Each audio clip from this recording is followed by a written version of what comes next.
Bike దొంగతనాలకు పాల్పడుతున్న అంతర్జిల్లా దొంగను కొత్తపేట పోలీసులు అరెస్ట్ చేశారని గుంటూరు జిల్లా ఎస్పీ వక్కుల్ చిందాల్ తెలిపారు. తాపీ పనులు చేసుకుంటూ బైక్ దొంగతనాలకు పాల్పడుతున్నారని చెప్పారు. నిందితుల నుంచి 50 బైకులు స్వాధీనం చేసుకున్నామని పేర్కొన్నారు. కొత్తపేట పోలీస్ స్టేషన్ పరిధిలోని ప్రభుత్వ ఆసుపత్రి, రైల్వే స్టేషన్, గుంట గ్రౌండ్ తో పాటు ఇతర ప్రాంతాల్లో పార్కింగ్ చేసిన ద్విచక్ర వాహనాలను దొంగతనం చేశాడని తెలిపారు. వీటి విలువ 25 లక్షల వరకు ఉంటుందన్న ఎస్పీ వక్కుల్ చిందాల్ చెడు వ్యసనాలకు బానిసై సులువుగా డబ్బు సంపాదించాలన్న ఆలోచనతో చోరీలకు పాల్పడుతున్నట్లు వెల్లడించారు.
सर 1 मिनट विजुअल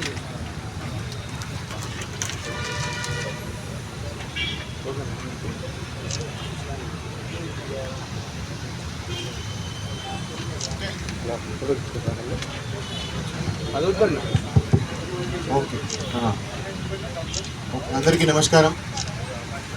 సో ఇటీవల కాలంలో మన గుంటూరు టౌన్లో చాలా ఈ బైక్ దొంగతనాలు జరుగుతున్నాయి. అదే క్రమంలో ఈ కొత్తపేట ఏరియాలో కూడా కొన్ని దొంగతనాలు జరిగినాయి. దాని మీద కొత్తపేట ఇన్స్పెక్టర్కి అదేవిధంగా డిఎస్పీకి ఇన్స్ట్రక్షన్స్ ఇవ్వడం జరిగింది. ఈ దొంగతనాలు ఏదైతే జరుగుతున్నాయో అది త్వరగా ట్రేస్ చేసి రికవర్ చేయమని. దాని మీద కొత్తపేట ఇన్స్పెక్టర్ వీరయ్య చౌదరి గారు ఆయన టీంతో కలిసి మంచి పని చేయడం జరిగింది.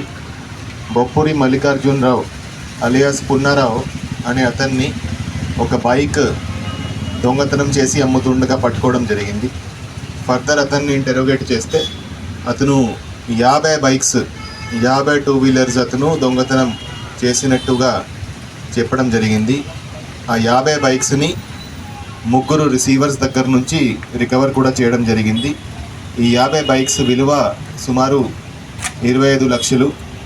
ఈ 50 బైక్స్ మన కొత్తపేట పోలీస్ స్టేషన్లో 14, పాత గుంటూరు పోలీస్ స్టేషన్ సంబంధించి 4, లాలాపేట సంబంధించి 4, అరుండల్పేట సంబంధించి 8, పిడుగురాల 2, దాచేపల్లి 4, మాచర్ల సంబంధించి 1 బైక్. టోటల్ 37 బైక్స్ దొంగతనం అయినట్టు మన దగ్గర ఎఫ్ఐఆర్స్ ఉన్నాయి. ఆ కేసెస్లో ఈ బైక్స్ రికవరీ చేసి వాళ్ళ ఓనర్స్కి రిటర్న్ చేయడం జరుగుతుంది. అదేవిధంగా ఇంకా 13 బైక్స్ మనం దానికి సంబంధించి ఇంకా అది ఎవరివి ఏంటి అన్ని రికార్డ్స్ ఇంకా తీయాల్సి ఉంది. సో ఆ 13 బైక్స్ కూడా రికార్డ్స్ తీసి ఎవరైతే ఓనర్స్ ఉన్నారో వాళ్ళకి రిటర్న్ చేయడం జరుగుతుంది. సో ఈ కేసు సంబంధించి ఈ 37 కేసెస్ సంబంధించి ఎవరైతే ఈ మల్లికార్జునరావు అనే అతను ఉన్నాడో అతన్ని ఈరోజు అరెస్ట్ చేసి రిమాండ్కి పంపించడం జరుగుతుంది. అదేవిధంగా గురజాలకి సంబంధించిన రాజశేఖర్ అనే అతని దగ్గర నుంచి 15 బైక్స్ అతను ప్రాపర్టీ రిసీవర్గా అతన్ని కూడా అరెస్ట్ చేయడం జరిగింది. అదేవిధంగా మహేష్ అనే అతని దగ్గర నుంచి 6 బైక్స్, అదేవిధంగా ఇంకొక అక్యూజ్ దగ్గర నుంచి 7 బైక్స్ రికవర్ చేయడం జరిగింది. సో ఈ మొత్తం రికవర్ చేసిన ప్రాపర్టీ 50 బైక్స్ విలువ ఆల్మోస్ట్ 25 లక్షలు. ఈ మంచి పని చేసిన ఈస్ట్ డిఎస్పీ ఆధ్వర్యంలో టీం మంచి పని చేయడం జరిగింది. So Kothapeta inspector Veerayya Chowdary, SI D Ramesh, అదేవిధంగా వాళ్ళ టీం అందరికీ సర్టిఫికెట్స్ ఇచ్చి అభినందిస్తున్నాము. Thank you.